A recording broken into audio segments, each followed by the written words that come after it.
दिगम्बरं भस्मसुगन्धलेपनम् चक्रं त्रिशूलं डमरुं गदां च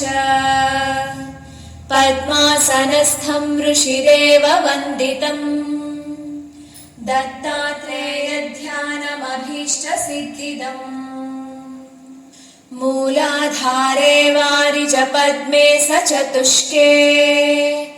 वंशं शंसं वर्णविशालैः सुविशालैः रक्तं वर्णं श्रीभगवतं गणनाथम् दत्तात्रेयं श्रीगुरुमूर्तिं प्रणतोऽस्मि स्वाधिष्ठाने षड्दलपद्मे तनुलिङ्गे बालां तैस्तद्वर्णविशालैः सुविशालैः पीतं वर्णं वाक्पतिरूपं द्रुहिणं तम् दत्तात्रेयं श्रीगुरुमूर्तिं प्रणतोऽस्मि नाभौ पद्मे पत्रदशाङ्के डफवर्णे लक्ष्मीकान्तं गरुडारूढं मणिपूरे नीलवर्णं निर्गुणरूपं निगमाक्षम् दत्तात्रेयं श्रीगुरुमूर्तिं प्रणतोऽस्मि हृत्पद्मान्ते द्वादशपत्रे कठवर्णे अनाहतां ते वृषभारूढं शिवरूपम् सर्गस्थित्यन्तां कुर्वाणं धवलाङ्गम् दत्तात्रेयं श्रीगुरुमूर्तिं प्रणतोऽस्मि कण्ठस्थाने चक्रविशुद्धे कमलान्ते चन्द्राकारे षोडशपत्रे स्वरवर्णे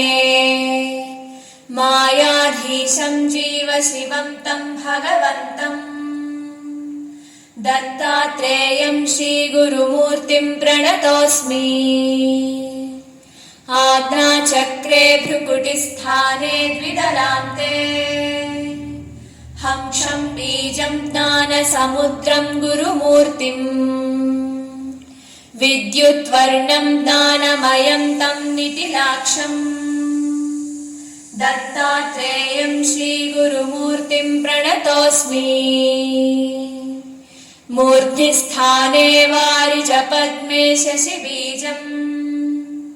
शुभ्रं वर्णं पत्रसहस्रे ललनाख्ये हंबीजाख्यं वर्णसहस्रं तूर्यान्तम् दत्तात्रेयं श्रीगुरुमूर्तिं प्रणतोऽस्मि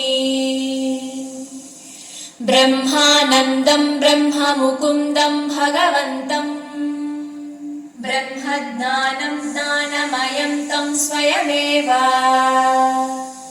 परमात्मानं ब्रह्ममुनीन्द्रं भसिताङ्गम् दत्तात्रेयं श्रीगुरुमूर्तिं प्रणतोऽस्मि इति श्रीमत्परमहंसपरिव्राजकाचार्य जगद्गुरु श्रीशङ्कर भगवत्पादाचार्य विरचित श्रीदत्तात्रेय अष्टचक्रबीजस्तोत्रं सम्पूर्णम्।